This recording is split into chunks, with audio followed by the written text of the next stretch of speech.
vamos con otra historia. Tengo en las manos un libro. ¿A ti te gusta Stephen King, Santi?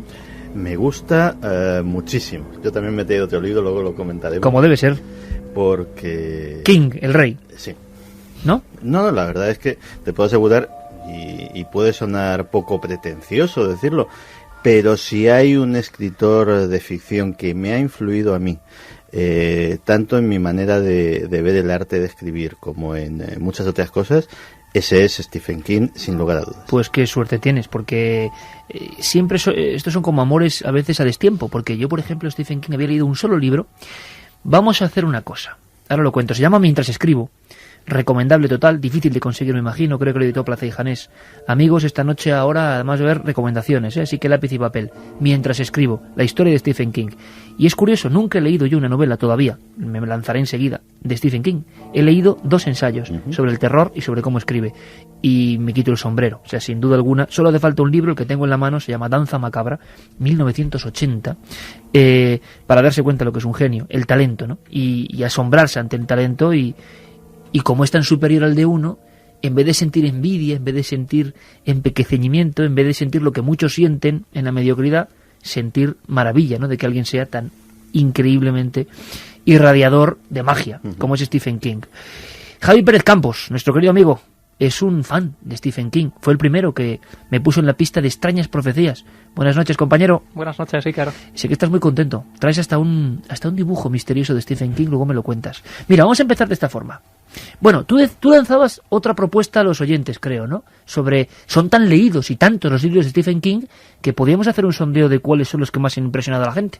Sí, se me ocurría que podíamos hacer un ranking entre los oyentes, a ver cuál de todos los libros de Stephen King era su preferido, cuál recomendarían a los oyentes. Perfecto, pues Carlos Largo, Fermín Agustí, les ha caído la tarea, pero puede ser muy interesante. Por favor, amigos, si sois lectores, ¿habéis leído alguna vez Stephen King? Yo creo que es el Poe del siglo XX, muy influido por Lovecraft. ¿Cuál es el que más os ha impresionado y por qué? Hagamos un ranking, cómo no. Yo tengo este Danza Macabra, que seguramente será de los menos vendidos, porque es un tocho exactamente de, vamos a verlo, 615 páginas, y es un ensayo. Pero caramba, menudo ensayo. Decía, por ejemplo, Stephen King, Juanje, fíjate lo que decía. Decía que la clave del terror es que pulsa unos puntos de presión fóbica. Es decir, como si fueran chakras, lo que tú decías antes, o como si fueran ganglios profundos del alma. Todos tenemos unos miedos muy concretos, bien por un acontecimiento de niños, bien porque hay algunos que evidentemente nos hacen hermanos a todos, en el inconsciente colectivo están, y cuando el escritor logra pulsarlos, está consiguiendo su objetivo.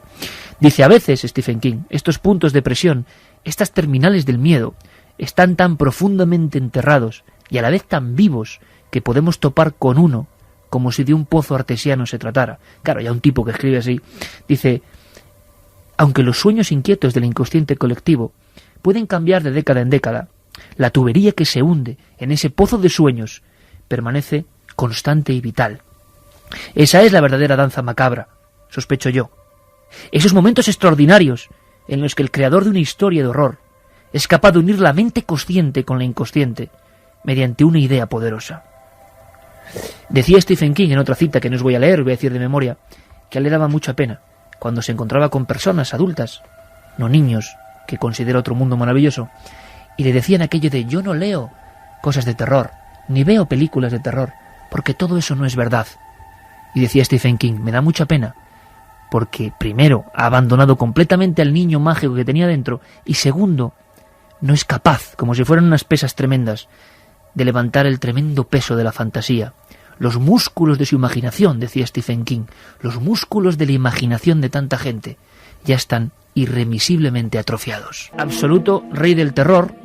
Santi y Javi saben mucho más que yo de Stephen King. Cuenta cosas que vamos a ir salpimentando, si os parece. Y comenzamos de lleno, Javier Pérez Campos, compañero, con profecías, ¿no? Déjame que diga algo antes. Dice, los sueños, ¿vale? Porque vamos a hablar de eso. Dice, los sueños solo son películas mentales, las sobras y remanentes de nuestra vida en la vigilia, entretejidas hasta formar pequeños edredones subconscientes. Por esa ahorrativa mente humana, esa que siempre se resiste a tirar nada. Algunas de esas películas que todos vivimos son clasificadas X, otras son comedias, y algunas solo algunas, añado yo, como las de esta noche, son películas de horror. Además, Stephen era un poco Julio Verne, Javi. Sí, de hecho por eso lo tenemos hoy aquí. Todo empieza en 1978, cuando publica la novela Apocalipsis. Fíjate, esta novela, repito, 1978, narra cómo una gripe creada en un laboratorio se extiende por el mundo, creando auténticos estragos. Stephen King además describe los síntomas de esta supergripe, y lo más impresionante es el nombre que le da a esta gripe, que es el nombre de gripe super A. Gripe super A y con A mayúscula. Año 79. Sí, año 78. 78. Por cierto, que antes decías que votasen los... podéis decir vuestro libro preferido, claro. Yo personalmente me quedaría con Apocalipsis, porque toda la maestría de Stephen King a la hora de narrar la naturaleza humana está plasmada en esta novela, que es una novela coral muy larga, con muchísimos personajes. No tiene un protagonista definido, sino que realmente son las interacciones entre personas de muy diversa condición, colocadas en una situación muy límite, pues como en la famosa serie Perdidos, que está echando 4 y de la que Stephen King es fan reconocido. No me extraña, pues estoy enganchadísimo. Es algo así, pero en una situación aún más límite todavía. Y la fina descripción que hace, sobre todo de la evolución espiritual de los personajes, una novela en la que realmente no hay ni buenos ni malos, sino todo lo contrario. Muchas veces los que acaban siendo malos son víctimas de sí mismos y de sus propios traumas y de sus propios lastres. Pues de verdad, o sea, Stephen King siempre se ha dicho que es un autor de novela popular. Ya, eso lo dicen los idiotas habitualmente. O sea, digo idiotas porque muchos son críticos. O mediocres. Sí, que, bueno, primero, como vende tanto, hay que despreciarlo. Eso es lo primero.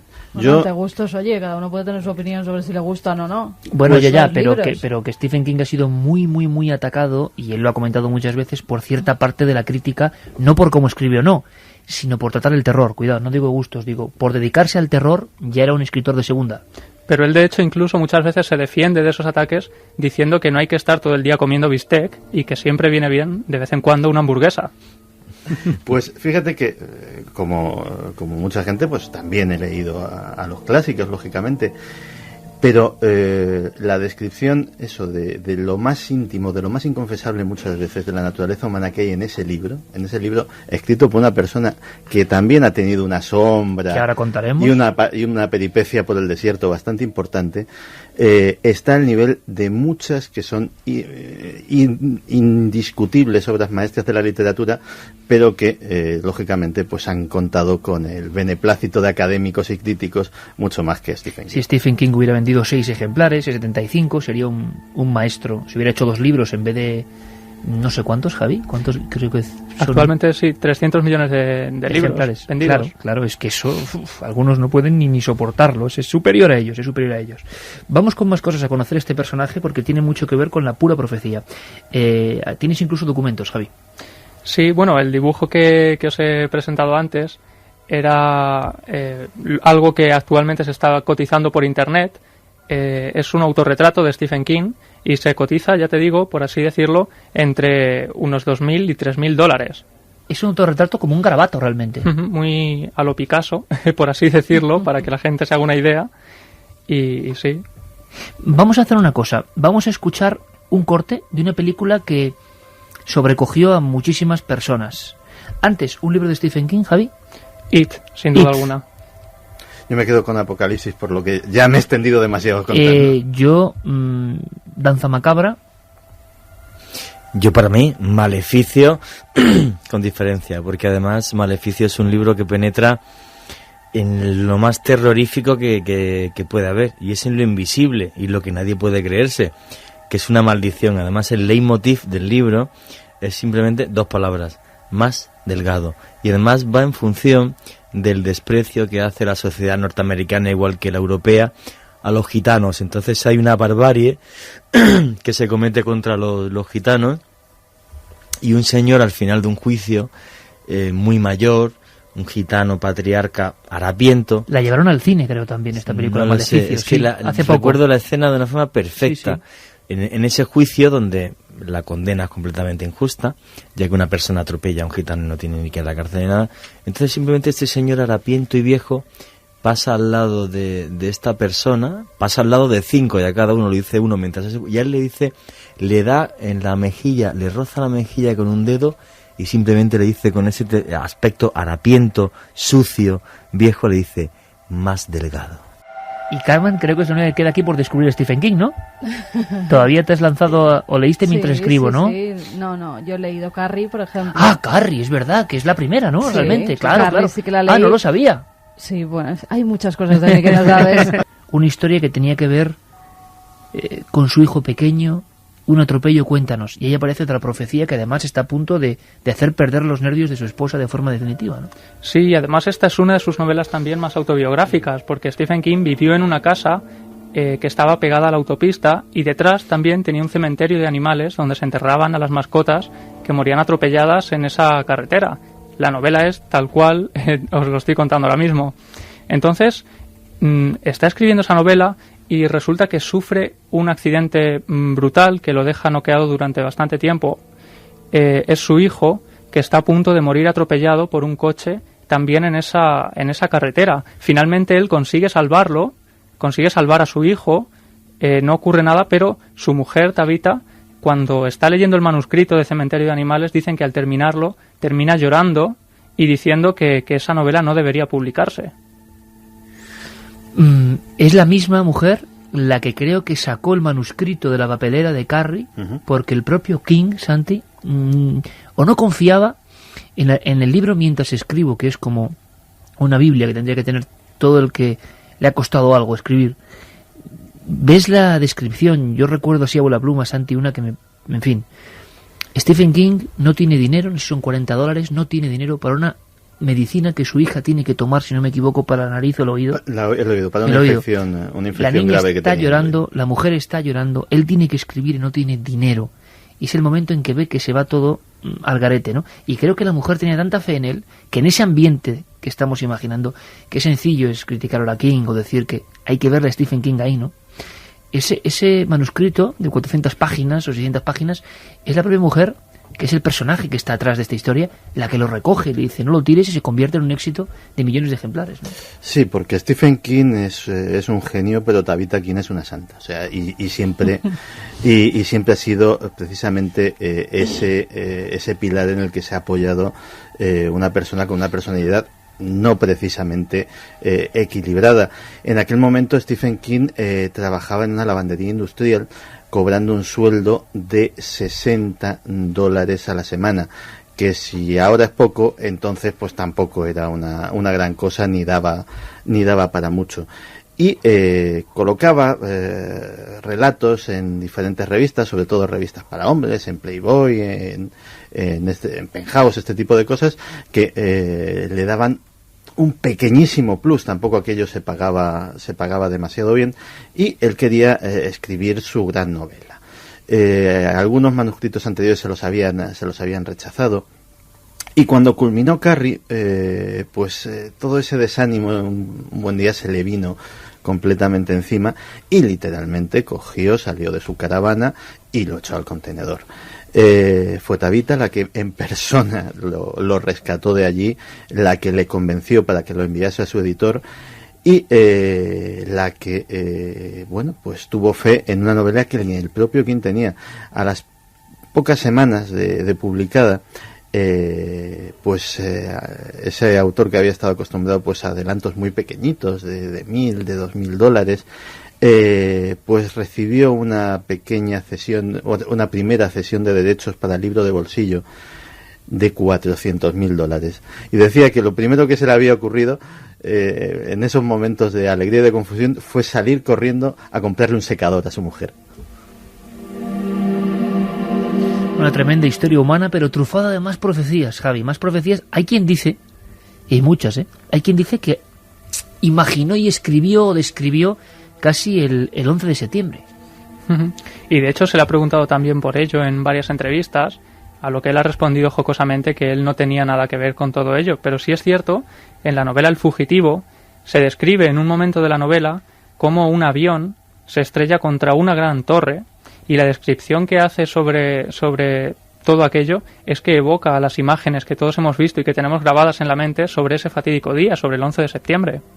Creo que tenemos incluso un documento, el documento King 4, Stephen King 4, porque sería interesante escucharlo. Hay una escena concreta que estoy tomando ahora como profecía, pero que bueno, hay que describirla, hay que escucharla, hay que ver la escena mental que él produce y enseguida viajar a otras escenas muy famosas que todos hemos visto por televisión. Gigantesco y atronador, el avión cruzó el canal. Al oír el rugido del aparato, mucha gente salió a la puerta de su casa y estiró el cuello. Los escaparates de cristal vibraron y estallaron en 1000 pedazos. Un policía dejó caer la cachiporra, se llevó las manos a la cabeza y soltó un grito. El trueno llenó el mundo. Con una ligera inclinación a estribor, el Lockheed se estrelló de lleno con el edificio de concursos, en un punto situado a 3/4 de la altura total de la Negra Mole. El avión conservaba casi 1/3 de carburante de sus depósitos, y la velocidad era algo superior a los 500 nudos. La explosión fue tremenda e iluminó la noche como la cólera divina, y llovió fuego a 20 calles de distancia. Y llovió fuego a 20 calles de distancia. Estamos viendo todas las mismas imágenes, ¿verdad? Curiosidades de Stephen King. Por ejemplo, él en una de las novelas no tenía, en su época, la máquina de escribir no tenía letra N, y alguna de las novelas el protagonista escribe en una máquina que no tiene letra N. Me contaba Javier Pérez Campos que el 19 aparece siempre. Pero hay algo, cuando empieza a ser una celebridad, que le da auténtico terror. ¿Qué le da terror al rey del terror? Muchas cosas. Por eso lo describe también. Pero una especial, que es eso que llamamos el fan número 1, ¿no? Stephen King tiene miedo especialmente a eso, bueno, entre otros muchos miedos comunes, la oscuridad, las serpientes, ¿no? Está ese miedo a los fans, a que alguien se le acerque y le diga, soy tu fan número 1. Y de hecho, él lo ha reflejado en varias de sus novelas. En Misery, el protagonista es un escritor de éxito atormentado por su fan número 1. En la historia de Lizzie también encontramos un protagonista, un personaje que también es atormentado por un fan. Y de hecho, todo esto tiene una explicación. Hemos hablado con Javier Martos Angulo, que es de los que lleva una de las principales páginas web de Stephen King en español, que ha fundado la Wikipedia. Wikipedia, me parece genial. Me parece genial. Que animo además a que lo busquen porque es curiosísimo. Y hemos hablado con él y nos ha contado de dónde viene ese miedo al fan número 1. Stephen King recibió a un muchacho en un acto, y este chaval le dijo que era su fan número 1 y que bueno, que quería un autógrafo de él, y se llamaba Mark David Chapman, y resultó ser el que después asesinaría a John Lennon de 6 disparos en el pecho. Mark David Chapman, soy tu fan número 1, el hombre acabó con John Lennon. Claro, el terror que tuvo que sentir Stephen King se comprende por cómo describe algunas escenas.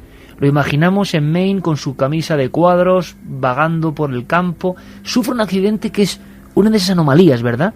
O sea, ¿podemos describir exactamente, Santi, qué le pasó a Stephen King y luego cómo lo vertebró en otras novelas? ¿Qué le pasó? Pues sencillamente estaba paseando por una carretera. Él siempre ha dicho que estaba paseando por el lado correcto, es decir, de cara al tráfico, aunque el informe oficial decía que lo habían alcanzado desde detrás. Y una furgoneta tripulada por un individuo que en el momento fatídico pues fue distraído por un Rottweiler, un perro que tenía justo en la parte de detrás, que empezó a inquietarse. Este se dio la vuelta para decirle, oye, estate quieto, y cuando se volvió se encontró con Stephen King, que pues lo hizo volar prácticamente 4 metros hasta la cuneta siguiente. El accidente fue muy grave. Él estuvo lúcido en casi todo momento. Cuando lo encontró la policía, él mismo dijo quién era, dio el número de su familia. pero fue una experiencia que le ha marcado. Hay una curiosidad que muchas veces se ha malinterpretado como morbosa. Stephen King compró la furgoneta por $1.500 y realmente, para que no fuera vendida, efectivamente, o no fuera... para que no se montase un verdadero circo en eBay con respecto a la furgoneta, pues directamente se puso en contacto con la otra parte del accidente, apeló un poco a decir, oye, pues ya que hemos tenido este problema, hazme el favor de vendérmela, y por eso es que la compró. Y convierte todo ese drama en Buick 8, otra novela. Es su novela posterior, ¿no?, al accidente. Pero es que si nos hablamos también de las casualidades, Stephen King en Misery ya cuenta cómo su personaje principal sufre uno de estos accidentes. Escribe Buick 8 también, donde el protagonista sufre un accidente. Duma Kill, la más reciente, una novela también muy próxima, también habla de un personaje, el protagonista, que sufre un accidente de coche. Y hay, no solamente en su obra escrita, Stephen King, justo después del accidente, hace el guión de una miniserie de televisión que se llama Hospital Kingdom, donde el accidente es radiografiado al milímetro. Es decir, un escritor que en este caso hacía footing y estaba escuchando un iPod, es arrollado por la furgoneta de la misma manera, va a un hospital con los mismos síntomas, y en el hospital le pasan una serie de cosas que el que se la quiera pillar en DVD se va a encontrar una cosa muy interesante.